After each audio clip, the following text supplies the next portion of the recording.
20 अक्टूबर 2016 28वें महालेखाकार सम्मेलन के उद्घाटन समारोह में आप सभी का स्वागत है। भारत के नियंत्रक एवं महालेखा परीक्षक यानी CAG के कार्यालय द्वारा इस सम्मेलन का आयोजन राजधानी दिल्ली में हो रहा है। जैसा कि हम देख सकते हैं, देश भर से अकाउंटेंट जनरल इस सम्मेलन में शिरकत कर रहे हैं और अब से कुछ ही पलों में भारत के माननीय राष्ट्रपति श्री प्रणब मुखर्जी इस समारोह का उद्घाटन करेंगे। A very warm welcome once again.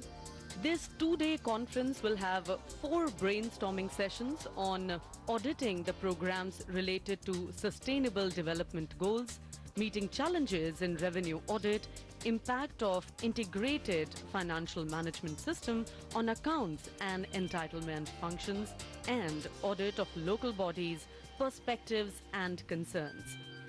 The accountants general from all over the country are participating in the conference, as you can see, and will review the international best practices prevalent in audit and accounting, along with former CAGs of India, members of Audit Advisory Board, members of Government Accounting Standards Advisory Boards, and senior government officials are also attending the conference. The Accountants General Conference, it's a biennial event. It's organized once in 2 years. It's a forum where all the senior functionaries of the Indian Audit and Accounts Department deliberate on strategic issues relating to governance, public accountability. They share their experiences, and as we saw there, they did stand for a while acknowledging the fact that in just a moment we'll have the Honorable President of India inaugurating this conference. The Indian Audit and Accounts Department's history dates back to 150 years. And the CAG, the head of the institution, is a constitutional authority. So Priyadarshini, I can say my name is Amit Arora, I'm a taxpayer, so are you, so are all these people and the viewers of Doordarshan.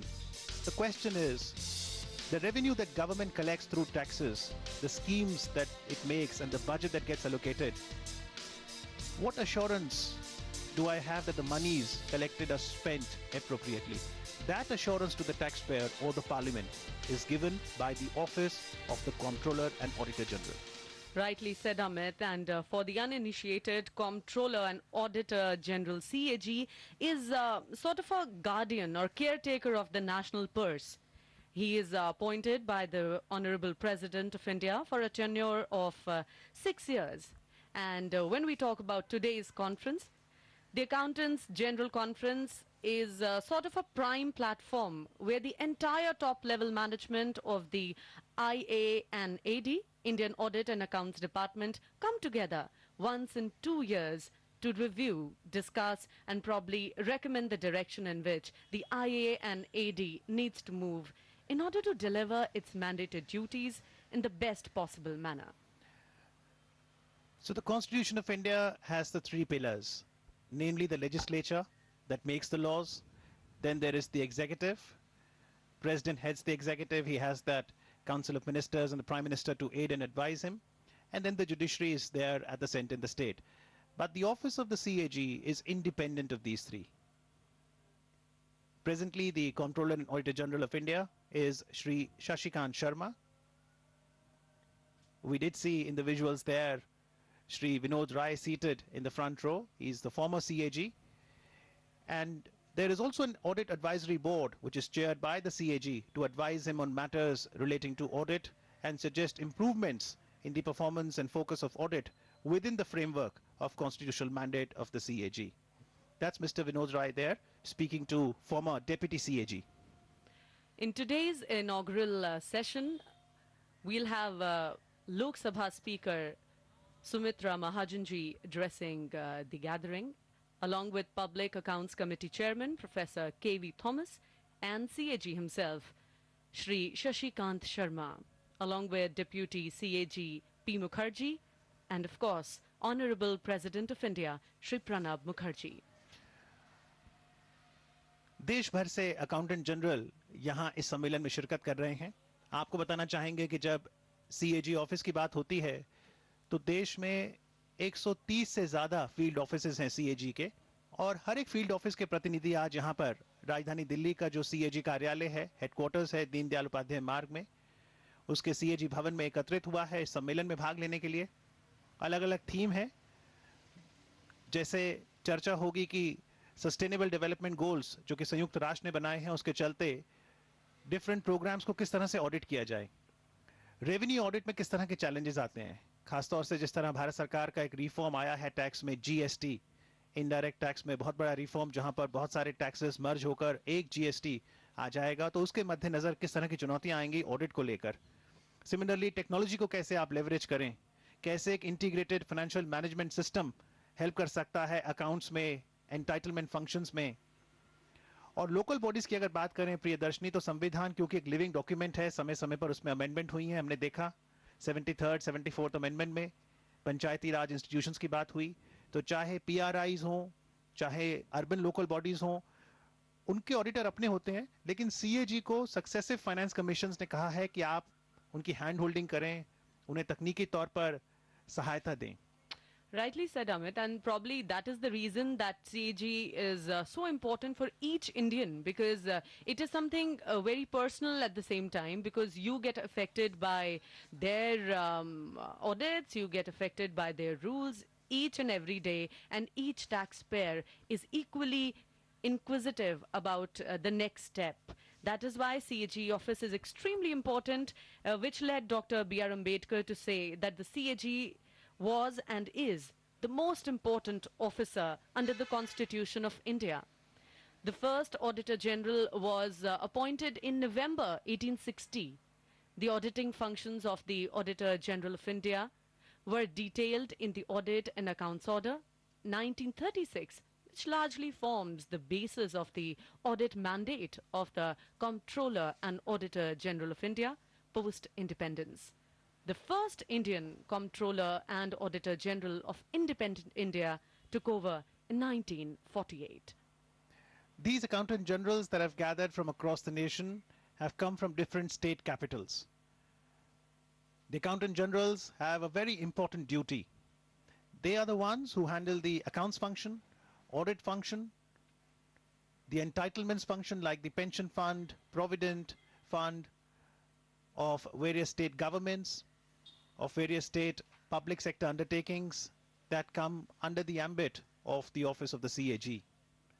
And it is them who follow the core values of the CAG, which is independence, objectivity, integrity, reliability, professional excellence, transparency and positive approach.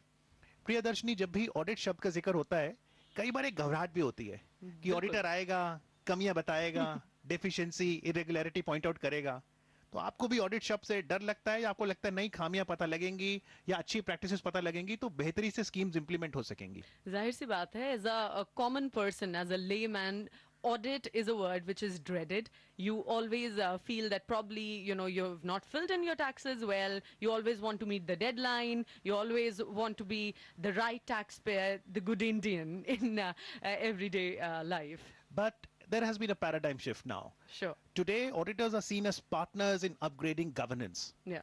लोग चाहते हैं कि जो पैसा सरकार राजस्व जुटाती है कर के माध्यम से, उसमें पारदर्शिता हो, जवाबदेही हो, और ये लोग जो अकाउंटेंट जनरल हैं, ये उसे सुनिश्चित करते हैं. So Indian Audit and Accounts Department, which is headed by the CAG, constantly strives to discharge its professional duties both as an auditor and an accountant in accordance with international best practices. It is important that the INAD keeps reinventing and rejuvenating itself.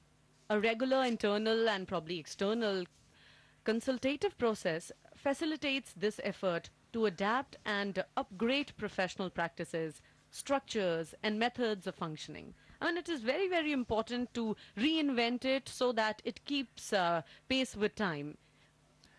और CAG की building की अगर बात करें तो दीनदयाल उपाध्याय मार्ग राजधानी दिल्ली का जो है, वहां पर ये जो सीएजी बिल्डिंग है, जिसके इस ऑडिटोरियम से आप ये सीधी तस्वीरें दूरदर्शन पर देख रहे हैं, ये नई बिल्डिंग है जो पिछले दशक भर में बनी है.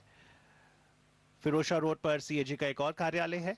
और अगर हम देश भर के कार्यालयों की बात करें तो खासतौर से मैं स्मरण करना चाहूंगा शिमला, कलकत्ता, इलाहाबाद के ऑफिसेस का, क्योंकि सीएजी का जो दफ्तर है खासतौर पे इन जगहों पर वो हेरिटेज बिल्डिंग पर बना है। Right. ट्रेनिंग इंस्टीट्यूट की बात करें तो शिमला में यारोस जो बिल्डिंग है वो खासतौर से सहज रूप से याद आती है। Right. They have kept the whole structure the way it is and have tried to restore our heritage, our culture, at the same time taking care of all the finance needs of each individual.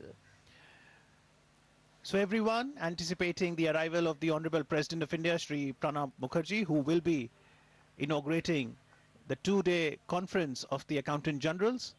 This is the 28th edition. And to tell you more about the different types of audits that are done by the Office of the Comptroller and Auditor General of India, there is the financial audit. That's the financial attestation audit that the CAG office does, both for the union government and the state government. That is where they give an audit opinion. Then there is the compliance audit. That's more at a micro level audit, which is about routine transactions. And they go to the detailed voucher to check the regularity, the sanction, the rules, the financial proprietary has been followed or not. And then at the macro level, there is the performance audit. This is like picking up a scheme. So say, for example, one of the themes that will be deliberated among these accountant generals will be auditing programs in relation to the sustainable development goals.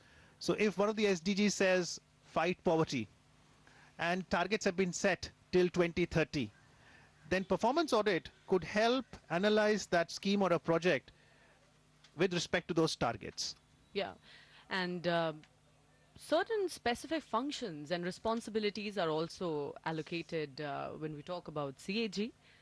The CAG has been authorized to conduct a review of the performance of the union government in meeting its obligations under the Fiscal Responsibility and Budget Management Act 2003 as amended in 2012.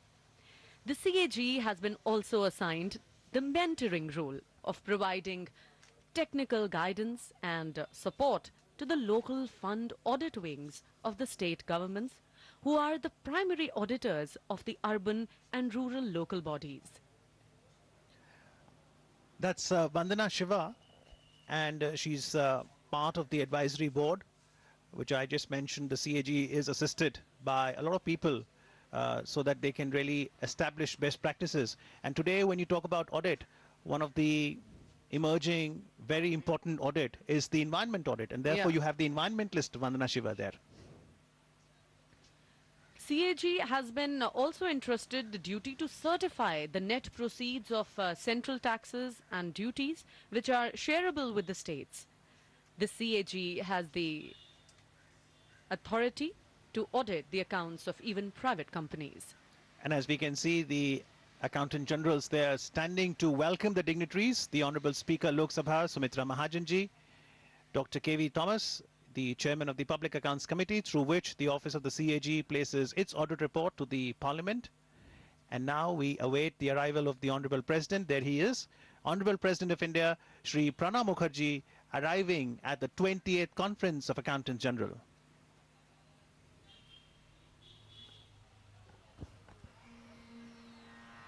जनगण मन अधिनायक जय हे भारत भाग्य विधाता पंजाब सिंध गुजरात मराठा द्राविड़ उत्कल बंग विंध्य हिमाचल यमुना गंगा उच्चल जलधि तरंगा तब शुभ नामे जागे तब शुभ आशीष मांगे गाहे तब जय गाथा जनगण मंगलदायक जय हे भारत भाग्य विधाता जय हे जय हे जय हे जय जय जय जय हे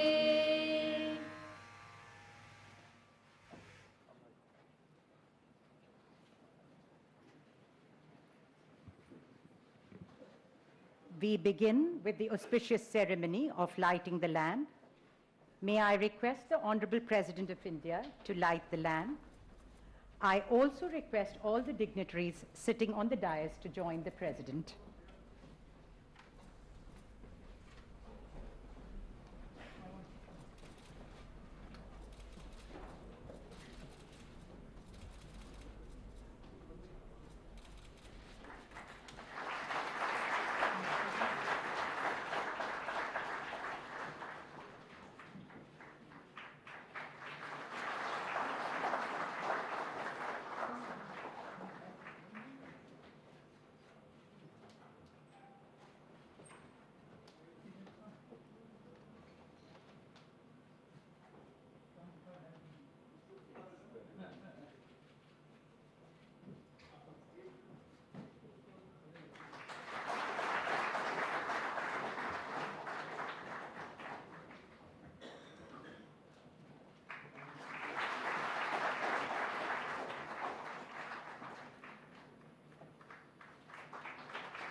Thank you.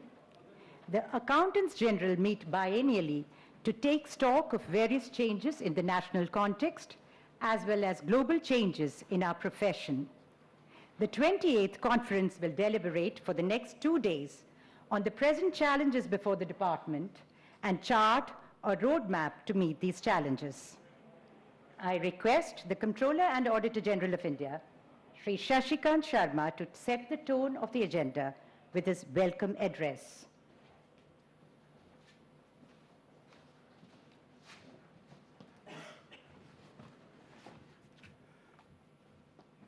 Honorable Rashtrapati Ji, Honorable Chairman, Public Accounts Committee, distinguished guests, senior officers from the government, members of the Audit and Accounts fraternity, ladies and gentlemen. It's a matter of great honor for me to welcome you to this inaugural function of the 20th Conference of the Accountants General. We are very grateful to the Honorable Rashtrapati Ji for having agreed to inaugurate this conference. Sir, we have been always indebted for your continuous guidance and support to our department. Your presence here instills a sense of confidence and pride as we endeavor to further hone our skills and galvanize our efforts to fulfill our mandate and the expectations from our department. We are fortunate to have with us Shrimati Sumitra Mahajan, Honorable Speaker of the Lok Sabha. Madam, we look forward to your valuable advice, encouragement, and support in fulfilling our constitutional mandate. We are also privileged with the presence of Professor K.V. Thomas, Honorable Chairman, Public Accounts Committee. Sir, you have been a constant source of confidence, and we look forward to you for words of encouragement and guidance for our organization. With the duties which are mandated under the Constitution and the independence ensured therein, the institution of the CAG plays an important role in strengthening governance while ensuring the executive's accountability to the Parliament. While doing so, we focus on remaining constructive. This is borne out by the fact that a number of our recommendations have been accepted and implemented by the governments, both at the union and state levels. During 2014-15, due to audit interventions, the union government and state governments accepted recoveries amounting to over rupees 39,000 crores. During the year itself, actual recoveries affected were to the tune of rupees 4,500 crores. Today, the world is a global city. While on one hand, the governments are pitching in for the digital governance, private participation in delivery of public services, as well as inclusive growth. On the other hand, the stakeholders are seeking assurance on the economy, efficiency, and effectiveness of governance. In this context, our organization understands the role which it is expected to play in view of high expectations of all stakeholders. We therefore strive to ensure that we are in sync with the dynamic working of the governance, and our processes, tools, and methodologies conform to the highest international standards and best practices. By doing so, we keep ourselves prepared to meet the challenges of changing times. To attain our objectives and to effectively respond to the changes taking place in our environment, this conference of the Accountant Generals is organized every 2 years. To brainstorm on the possible strategies we should adopt to address the emerging challenges facing us. This year, we would be discussing 4 topics. These are auditing the programs related to sustainable development goals, challenges for the department post integrated financial management systems, IFMS, in the states, perspectives and concerns of local bodies audit, and meeting challenges in revenue audit. These topics represent the wide range of issues our department has to contend with, impacting both the receipts and expenditure aspects of governance. The Sustainable Development Goals have been adopted by the United Nations as universal agenda for the post-2015 period and encompass some of the most burning issues facing the mankind today, like hunger, poverty, illiteracy, etc. Audit has to devise credible methodology to provide assurance on the economy, effectiveness, and efficiency with which governments would be implementing the goals and targets under the SDGs. In this context, we are not only preparing ourselves to meet the requirements of national audit, but also playing a leadership role in auditing the preparedness of United Nations for meeting this challenge. As member of UN Board of Auditors, our organization is fully geared up to shoulder all our international responsibilities. Sir, the implementation of the IFMS in the states will bring in significant changes in the accounting and financial management, and as key stakeholders in the accounting systems of the states, we would be discussing our preparedness to meet the challenges of the IFMS. Our contribution in augmenting the revenues of the government is well established. This conference will also examine ways to further enhance our contribution to the revenues of the governments and thereby their fiscal sustainability. Lastly, the conference will also deliberate on the audit strategy for the third tier of the governance, that is, the urban and rural local bodies, which have witnessed an increasing trend of administrative and financial devolution, and therefore must be tested on the touchstone of accountability applicable to other tiers of governance. I am hopeful that the deliberations in this conference would lead to strengthening the functioning of our institution, which in turn will impact the overall governance and accountability mechanism in the country. I once again extend a very warm welcome to Honorable Rashtrapati Ji for having spared his valuable time to be with us. I again extend a warm welcome to the Honorable Speaker Lok Sabha and the Honorable Chairman Public Accounts Committee for gracing this occasion. I welcome all our distinguished guests and members of the media on behalf of the Indian Audit and Accounts Department and on my own behalf. Jai Hind.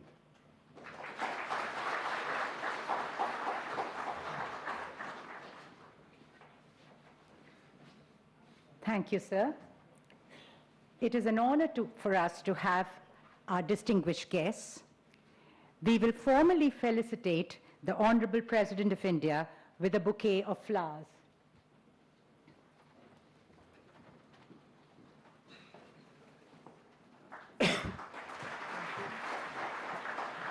We will also felicitate the Honorable Speaker of Lok Sabha, Srimati Sumitra Mahajan.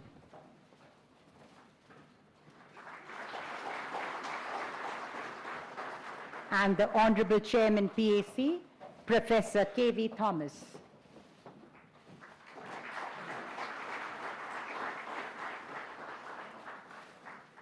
Thank you. The discussion of the reports of the CAG in the Public Accounts Committee informs the people of India and the Parliament on the effectiveness of public policy. This symbiotic relationship between the Parliament and the Public Accounts Committee, facilitated by the institution of the CAG, is fundamental to our democratic polity. It is our pleasure to have Professor K.B. Thomas, Honorable Chairman, Public Accounts Committee, with us this afternoon. I now invite him to address the gathering.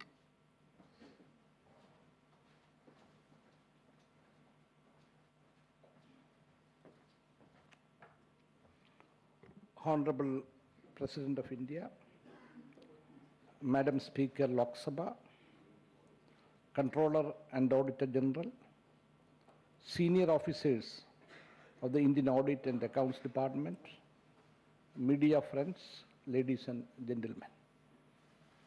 I am happy to be here in this inaugural function of the 28th Conference of Accountants and General. I also had the privilege to attend the 27th conference.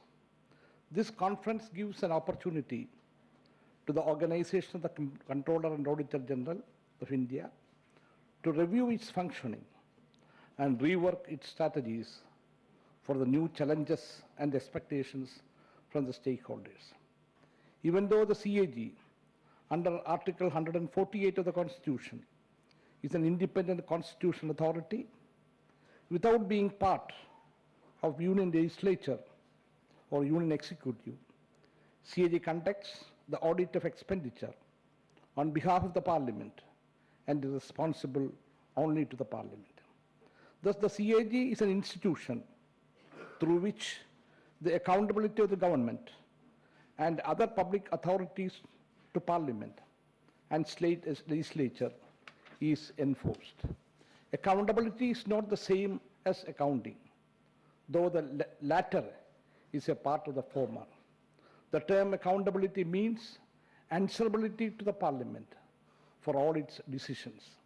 Answerability is more than accountability, and it means exercise of prudence, avoidance of waste, showing of results, etc. Though the mandate and access of CAG appears sweeping, the audit findings are mostly ignored, and the government officers often delay or just do not reply to its questions. The non-cooperation of the executive in a large number of cases is too acute that sometimes I have to suggest to the CAG to consider a fresh audit. The records not available for scrutiny is too large to arrive at a meaningful finding. With an elaborate procedure in the Manual of Office Procedure and Departmental Security Instructions, it sounds obnoxious that files are not available for scrutiny of the audit. Another concern is that thousands of audit findings remain without any positive response from the ministries, and hundreds of such pending paragraphs are getting repeated every year in the audit reports of the same ministry. The indicator of a good audit system is that the audit recommendations get implemented and there is no repeat of similar audit observations. If an audit observation gets repeated, then that part of audit cost is wasteful expenditure. The range of government activities has increased manifold.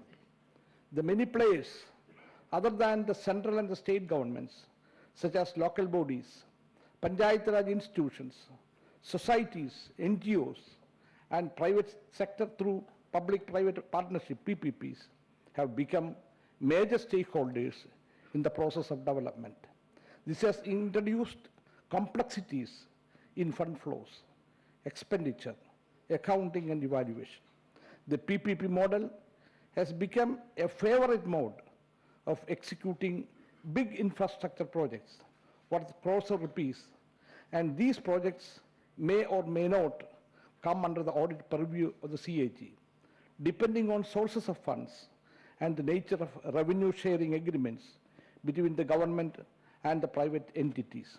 However, mere increase in expenditure is not enough unless it is matched with corresponding strength and strengthening of accountability. And it is time that all PPP projects, irrespective of source of funding, are brought under the purview of the CAG. PAC has constituted a small committee to look into this aspect. Officers of the CAG's establishment, except those from the Indian Audit and Account Service, are appointed by the executive.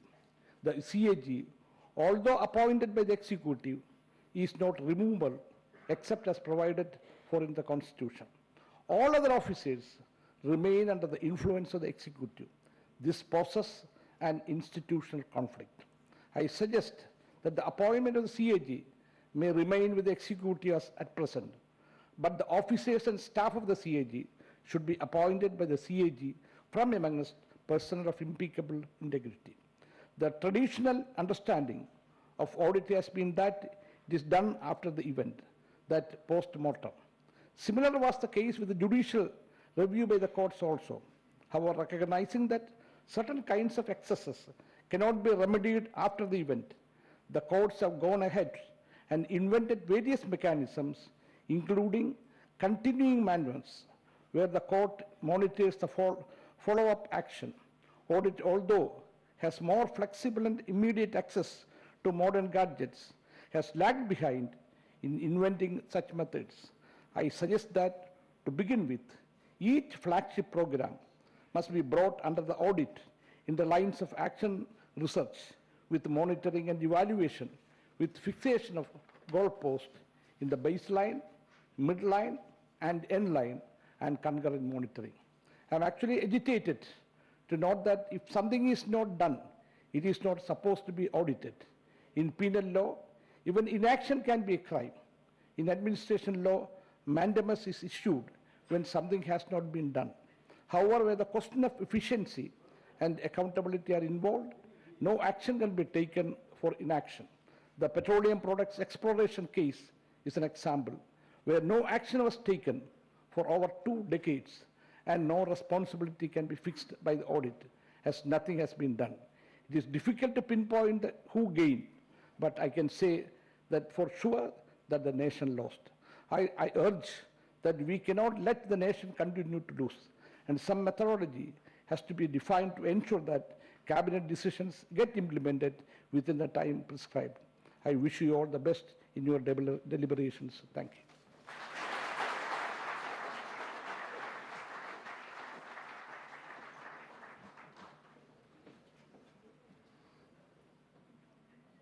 Thank you, sir. The Parliament embodies the will of the people. Madam Speaker, your presence at the inauguration of this conference reflects the strong bond that the institution of the CAG shares with the Parliament. I now request the Honourable Speaker of the Lok Sabha, Srimati Sumitra Mahajan, to share her thoughts with us.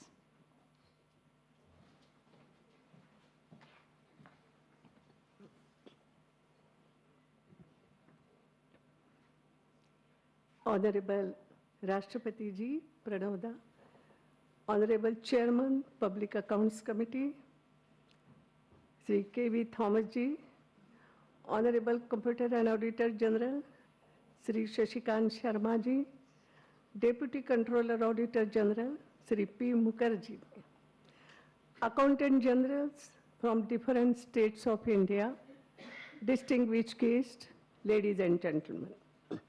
I am immensely pleased to be amidst you at the inaugural function of the 28th Conference of Accountant General. This conference is very significant as it brings together dedicated group of officers tasked with upholding transparency and accountability in governance, the very cornerstone of any vibrant and functioning democracy.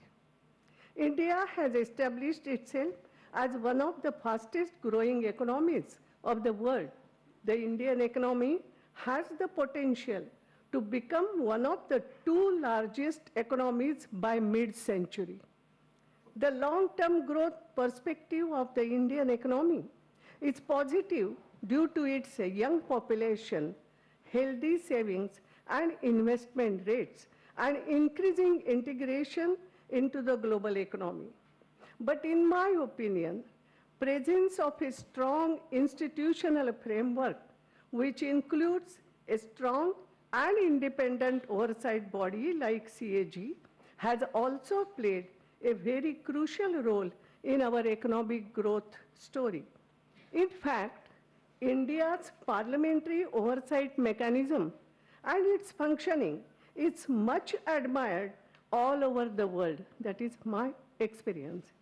In a citizen-centric society and knowledge-based economy, transparency, accountability, and public participation form the core of good governance and no effective and meaningful democratic system of government can exist in their absence. Citizens are the ultimate stakeholders in the governance, and public trust is the touchstone to judge any government's credibility. Independent institutions like CAG assure the public that the efforts of the government are directed towards achieving national objectives and public welfare in most efficient, economic, and effective manner. This strengthens public confidence and trust in the system of governance. Therefore, the government, which is handling public money, must account for each and every paisa spent. In present times, there is an increasing awareness and greater demand for transparency and accountability in delivery of public services. This augurs well for our democracy, but it also raises expectations from institutions like CAG. As all of you are aware, the Parliament of India acts as a watchdog and ensures the executive's accountability. The CAG has been painstakingly carrying out detailed audits of the government agencies and departments and has been helping Parliament and its committees, especially the three financial committees, namely Estimates, Public Accounts Committee, and the Committee on Public Undertakings, in ensuring public accountability. I would like to highlight the mutually reinforcing role of CAG and Parliament have in furthering accountability. The synergy between the two must be capitalized upon to improve the quality of governance and take our growth and development to even greater heights. CAG has to keep a watch against waste and extravagance and ensure that the government machinery provides service delivery with utmost economy, efficiency, and transparency. The chairman of the drafting committee of our constitution and great scholar, Dr. Babasaheb Ambedkar, once said, and I quote, "I am of the opinion that this dignitary or officer, CAG, is probably the most important officer of the Constitution of India. He is the one man who is going to see that expenses voted by Parliament are not exceeded or varied from what has been laid down by Parliament in what is called with Appropriation Act. If this functionary is to carry out the duties and his duties, I submit, are far more important than the duties of the judiciary." And Parliament's oversight functions depend largely upon the efficacy and independence of the audit reports. Citizens or their representatives can use these reports and pose questions to the executive and hold the public servants accountable. It is not only important that these audit reports are submitted, but equally important is suitable corrective actions by the governments to ensure that anomalies pointed out are not only rectified, but it also leads to improved and better administrative practices. Follow-up audit can be a good tool to ensure this. While the audit reports highlight non-compliance, it is also incumbent upon auditors to identify and highlight best practices and notable innovations or achievements of the government, departments, and institutions to make a positive and wider impact on innovation and reforms. In today's world, technological revolution is taking place, and technology is shaping every aspect of our life. Massive transformation is taking place in the way commercial enterprises are using new emerging technologies and now conducting their business. For example, e-commerce, e-procurement, or e-tendering, etc. Governance and administrative machinery cannot remain isolated from the effects of changes taking place around the globe. Technology also enables us to bring greater transparency and integrity to the system. This also calls for the Comptroller and Auditor General of India to change accordingly. They need to impart training and skills to their officials to keep abreast of the technological and other developments taking place in the world. Make optimum use of best technological tools to reflect the contemporary realities, revisit the traditional methods of audit, and redraw the standard operating procedures if necessary. It is very important that the CAG stays ahead of the curve and responds to changes in the pattern of government activities and expenditure. Your deliberations during this conference on the 4 chosen themes of auditing and programs related to sustainable development goals. Meeting challenges, sustainable development goals, we in Parliament also, we have decided that every session we will have a discussion on this. Then meeting challenges in revenue audit, perspectives and concerns while auditing local bodies, and challenges posed by large integrated financial management system, all should be guided by the overall perspective of ensuring improved quality of governance and strengthening the public confidence in the governance system. The local bodies, I am only referring, the local bodies may require technical support, guidance, and hand-holding to comply with procedural requirements. That also can be discussed, how it can be. GST is the biggest and most important tax reform to have taken place in the country after independence. This is expected to completely transform our tax administration system, and it is likely to have impact on other aspects of administration also.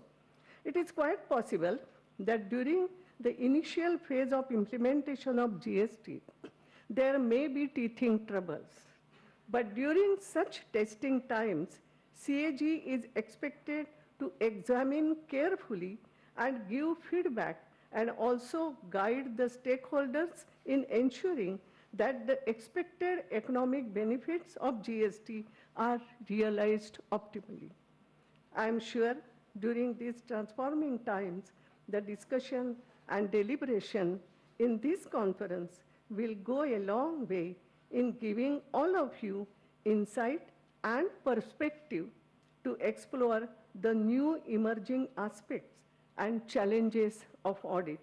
I wish you, all of you, and the conference a great success. Thank you very much.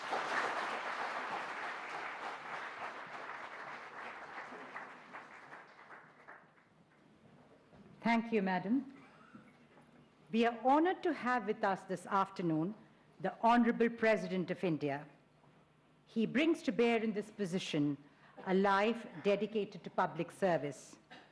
We look forward to his insights and guidance on how we may contribute to the process of nation building.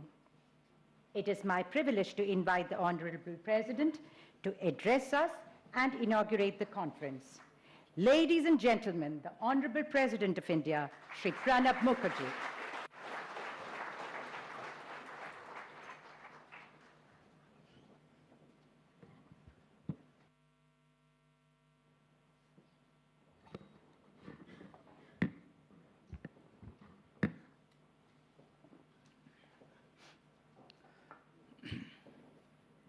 Honorable Sumitra Mahajan, Speaker Lok Sabha, Sri Shashikant Sharma, Comptroller and Auditor General of India,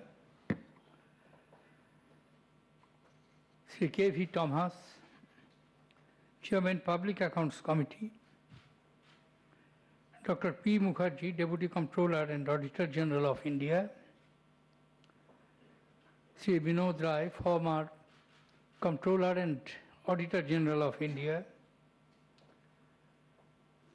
participant Accountant Generals coming from all over India, distinguished guests, ladies and gentlemen. It's indeed a privilege for me to be present amidst you this morning once again at the same hall to address the Accountant Generals in the biennial conference, 28th edition,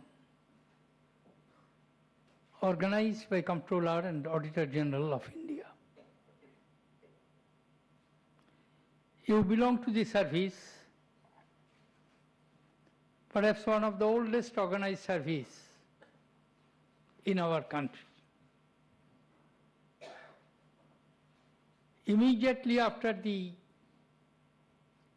Queen's Proclamation in 1858, when the power of administration was transferred from a mercantile company to the British sovereign, within 3 years of it, an organization came to exist. Rather, an act was passed to establish the Comptroller and Auditor General. Nomenclature varied from time to time, but in 1861, the Act of Auditor General of India was passed, and I remember in 2011 we celebrated the 150th year of the establishment of that institution through that act. Technically, the Auditor General was posted even in 1858. As it happened, CAG was posted in 1948, even before the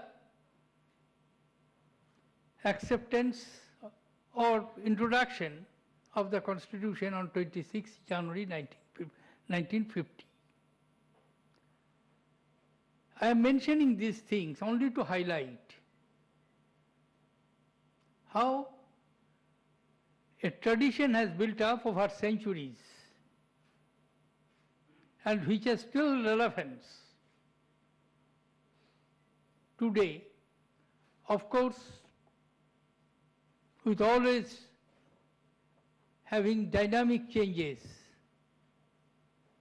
with the change of time. In a different context, once Albert Einstein made a comment, but I like to use this comment on this occasion. Einstein's observation was, it is important not to stop questioning. Coming to address the conference of the CAGs, it comes to my mind that I am amongst the very persons who always put questions and whose main job is to put questions. Why?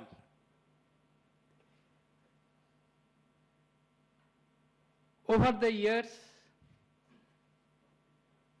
a very healthy and empirical relationship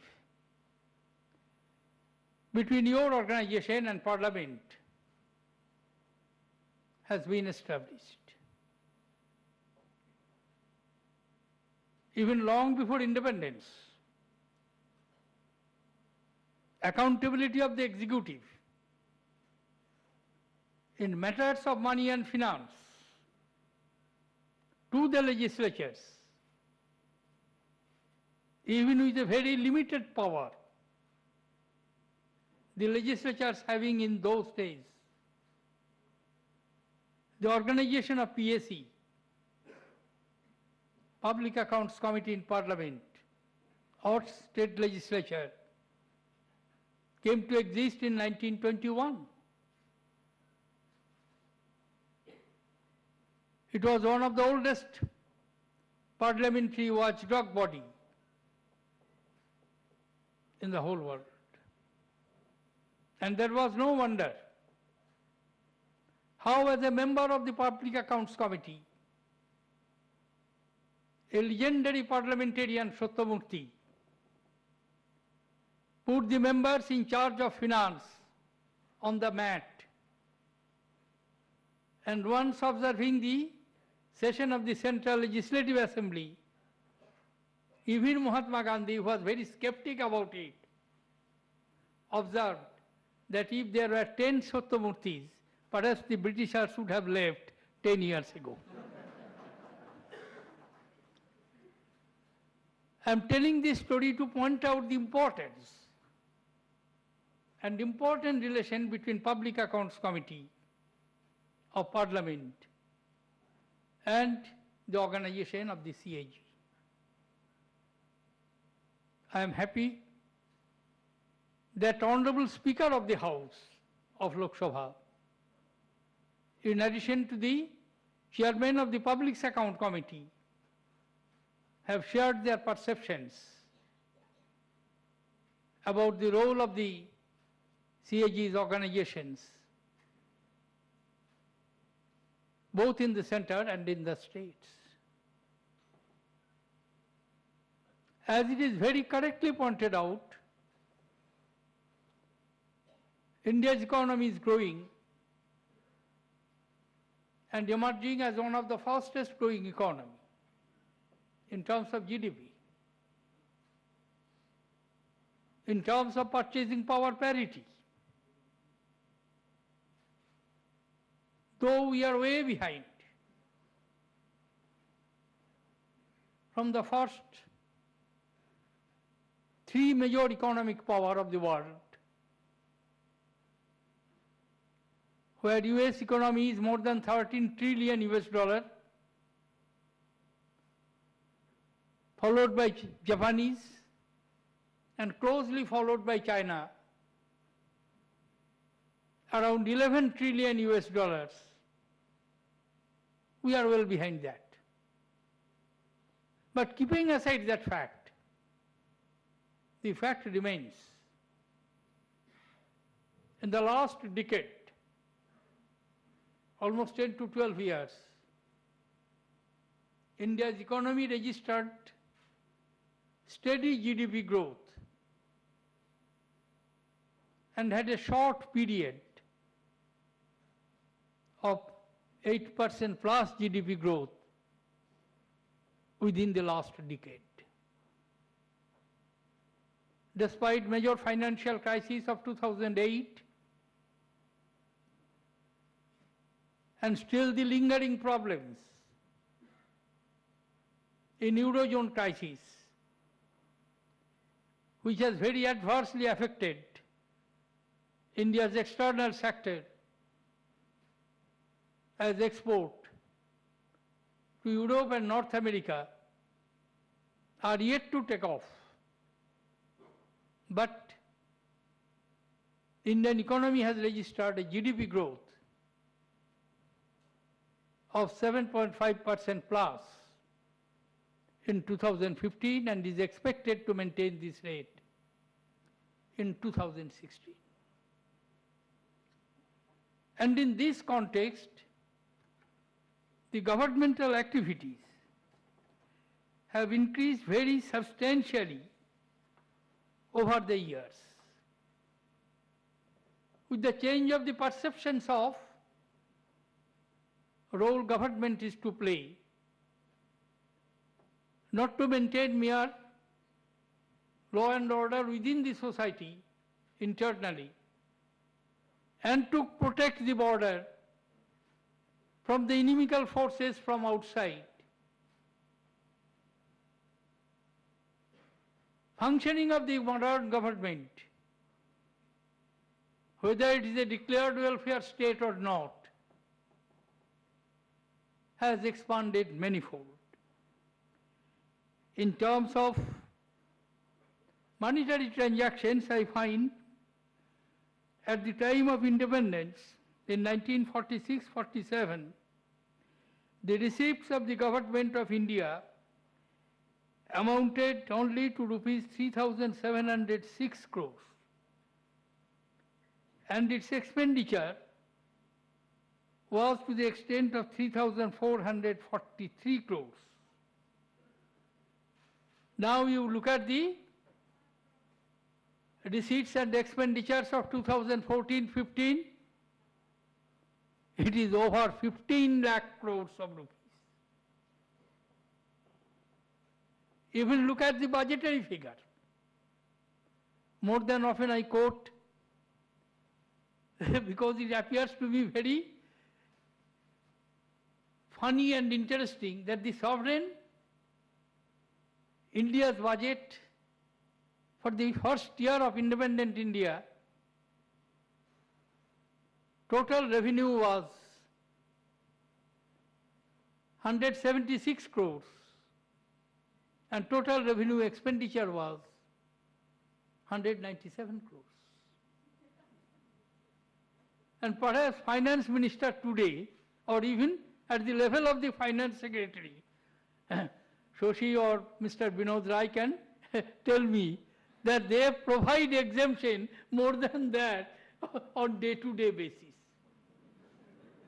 But that was the volume of the transactions. Activities have changed manifold. Concept of governance are rapidly changing, and I am happy that the government has accepted in its transactions the advantage of technological changes which have been brought in the system. And sometimes I wonder that I am the beneficiary. When I address the Vice Chancellors and students of the central universities spread all over India, I can simply have to connect myself with the help of the experts through the knowledge network. And speaking from my study, I can reach them. They can put questions to me, and I am to respond to their queries. And twice I have this exercise. Just moving from my study to another room where these instruments and connecting machines are set up. Therefore, these technological solutions which we are finding today more and more apt in our governance will not only reach the people, government to the people in the fastest possible manner, our delivery services will improve substantially. This is one of the most deficient area in our governance, that we are not able to reach the benefit to the intended beneficiaries. And invariably, your organization will have to comment on it, and rightly so, because you are meant for them. Under Article 148 to 151 of the Constitution, has empowered, rather entrusted you with this job, and in that way you are discharging as the trustees of the Constitution of India, putting queries, pointing out lapses, identifying fault lines, and recommending the corrective lines. You are guiding the PSE, and close relationship between PSE and CAG's organization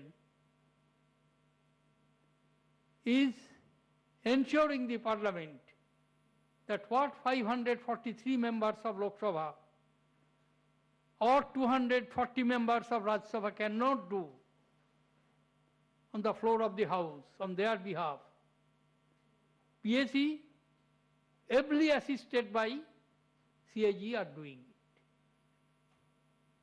And in this connection, I would also like to bring to one specific point, particularly taking advantage of the presence of Speaker and Chairman, Public Account Committee, that this aspect is to be looked into.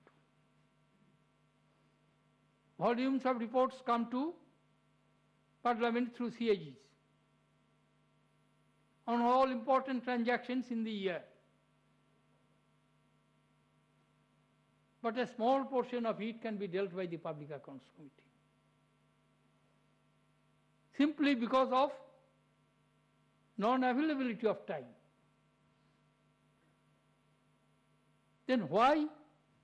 What would happen to these other transactions which are not chosen by the PAC to examine? One idea I am leaving with the Honourable Speaker. She can take it up with the government, Prime Minister and leader of the houses, that now we have constituted the departmental standing committee. These departmental standing committees are entrusted to make suggestions to the budget, to, of course, post facto scrutiny of the budgetary proposal relating to their department, whether they can be entrusted by making amendments to the rules, that whatever PAC can do, PAC will discharge that job, but in regard to the other audit observations in respect of departments and ministries which are not examined by PAC could be looked into by these departmental standing committees. Of course, there would be necessity for political consensus, and if the Prime Minister, Honourable Speaker, takes the lead and convince Prime Minister, I think it may be possible to have some sort of additional accountability apart from the job which is being done by Parliamentary Public Accounts Committee. Of course, there will be constitutional niceties. I am fully aware of it, being in the government for so long, because money and finance are the exclusive domain of the House which is directly represented, not the upper house. But that problem could be resolved, as it has been resolved. I myself had to tackle a very ticklish issue on that issue. Every year, we associate members of the Rajya Sabha to the Public Accounts Committee. Once when a motion was moved, I was then leader of Rajya Sabha in early 80s. Some honourable member, perhaps jokingly made a comment that how is it?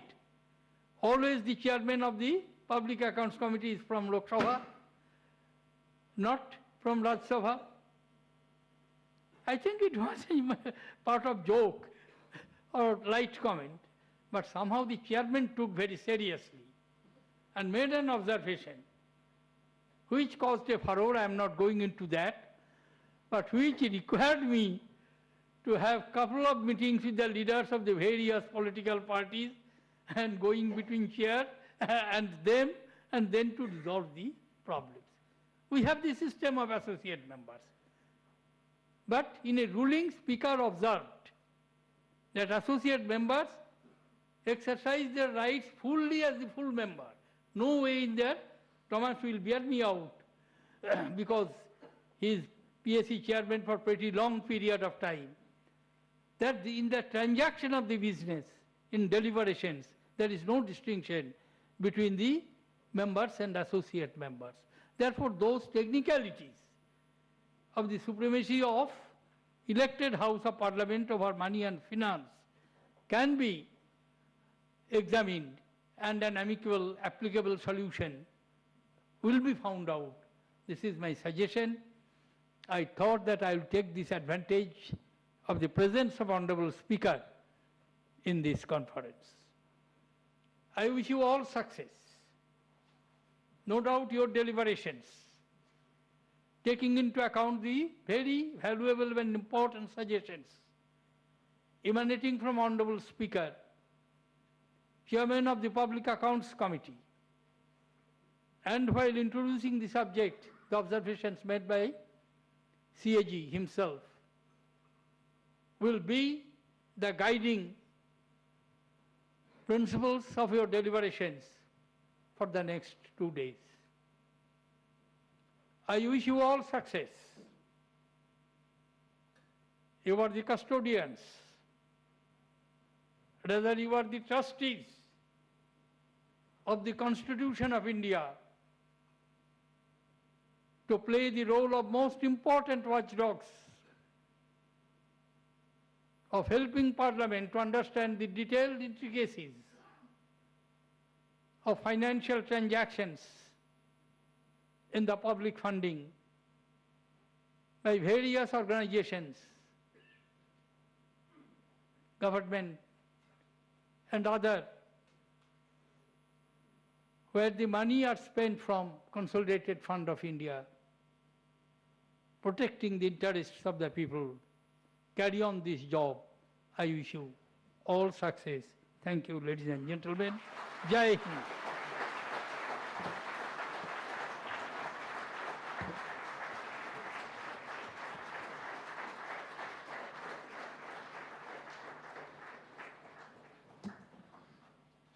Thank you very much, sir.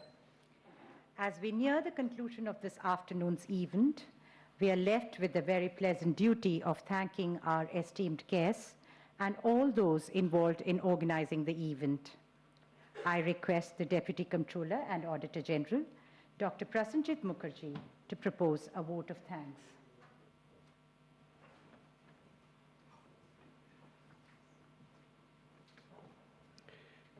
Honorable President of India, Honorable Speaker of the Lok Sabha, Honorable Chairman of the Public Accounts Committee, the Comptroller and Auditor General of India, distinguished guests, officers and staff of the Indian Audit and Accounts Department, ladies and gentlemen. It is my proud privilege to propose a vote of thanks on the conclusion of this inaugural function. First of all, I would like to thank the Honorable President of India for having spared his precious time to inaugurate this conference. Sir, we are highly honored by your presence today amongst us.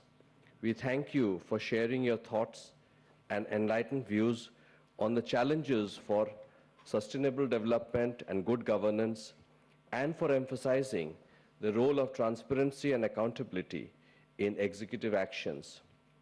Democracy and accountability go hand in hand, and the confidence of the people in the governance is paramount. Your advice, sir, will always be an important guidance for us in our deliberations in this conference. Sir, you referred to Einstein and said that it is important not to stop questioning. And we assure you, sir, that we will continue to do so and stand firm while discharging our duties. At the same time, we will continue to introspect and renew ourselves and adapt our roles and methods to the needs of the dynamically changing times. I would like to thank the Honorable Speaker of the Lok Sabha for gracing the occasion. Madam, people look up to your institution as an inspiration for all institutions that uphold the virtues of democracy. We thank you for all your support in this endeavor. Madam, you referred to GST.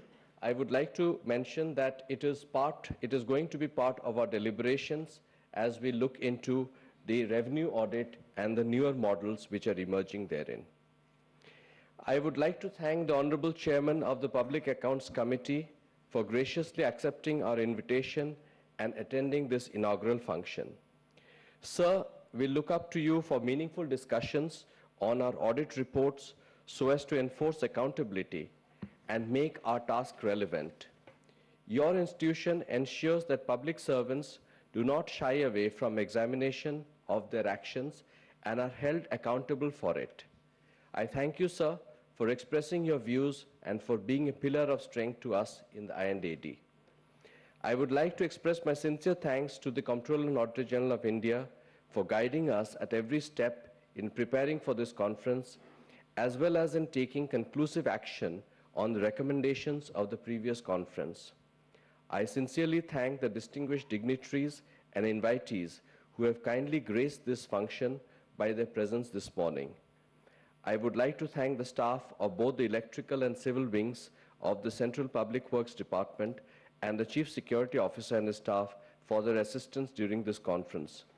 I also thank the Assistant Director Horticulture for the floral arrangements at the venue of the conference. My thanks are also due to the representatives of the press and the media for the presence and coverage of this function. Lastly, but not the least, I thank the officers and staff of the department who have worked tirelessly in the organization of this inaugural function and who will now wholeheartedly participate in the conference to make it a success. Ladies and gentlemen, I thank all of you once again. Thank you.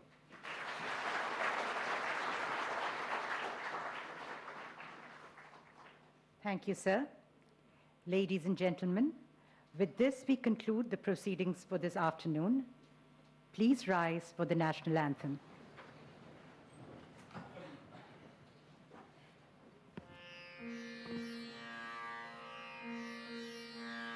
जनगण मन अधिनायक जय हे भारत भाग्य विधाता पंजाब सिंध गुजरात मराठा द्राविड़ उत्कल बंग विंध्य हिमाचल यमुना गंगा उच्चल जलधि तरंगा तब शुभ नामे जागे तब शुभ आशीष मांगे गाहे तब जय गाथा जनगण मंगलदायक जय हे भारत भाग्य विधाता जय हे जय हे जय हे जय जय जय जय हे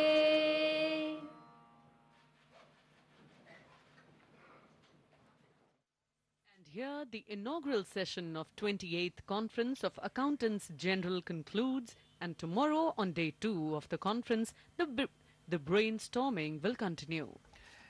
And even as the Accountant General gathered here, we'll discuss gamut of audit practices over the course of next 2 days. We hope that the institution of the CAG emerges stronger and rededicates itself to the cause of good governance. Namaskar.